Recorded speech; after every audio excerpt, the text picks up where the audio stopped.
I hope this doesn't happen to anyone, but I already know people that have experienced this. One day, Rachel was fine. She was going about her day. She was busy. She was productive. She was spending time with her family and friends. But then all of a sudden, she developed a cough and started to get a high fever, and she had no idea what it was. When she went to get checked at the hospital, they realized that it was COVID-19. She wasn't allowed to leave the hospital. She couldn't go back to her husband and her family and her friends. She had to stay there. But she was young and healthy, or so they thought. So they thought she would be fine if she just stayed there and recovered. By the time you see this video, there will be over 1 million cases of COVID-19 in the United States alone, with over 56,000 deaths and over 137,000 recoveries. There are over 3 million cases in the world, and over 211,000 deaths, and over 919,000 that have recovered.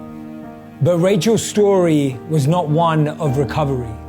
Even though they expected her to recover shortly after she was diagnosed, it actually got worse. Her husband would regularly visit, but without being able to be face-to-face with her, he would drop off meals, flowers, messages, and her favorite items from home.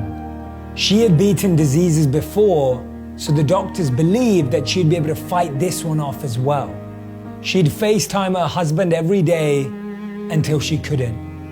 COVID-19 gave her a cardiac arrest, and so she sadly passed away. Her husband wasn't by her side. There were so many things that he wanted to say to her, so many memories he wanted to relive with her, so many new memories he wanted to make with her, so many plans and dreams they had together. They had their whole life ahead of them, or so they thought. He was heartbroken, completely distraught. No one could come to see him, and he didn't really want to pick up the call to anyone. It was the toughest time in his life, and he was going through it alone.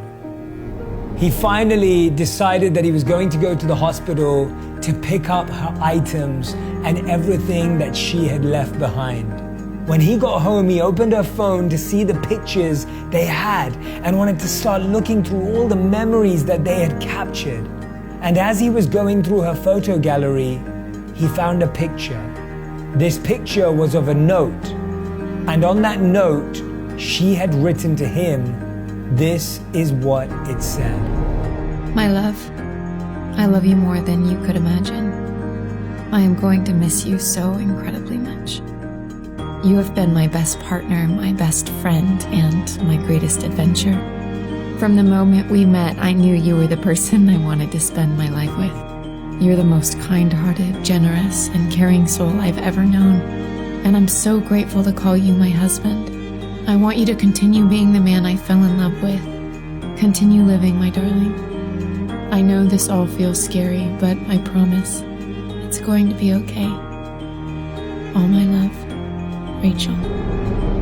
The Buddha said, the trouble is you think you have time. You never know how long you have with someone, so don't waste it arguing. Don't waste it complaining and comparing and criticizing, and don't waste it fighting. Don't let your last words to someone be words you don't mean.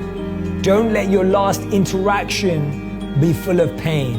Don't let your last shared emotion be anger, because you don't know when your last time will be your last ever.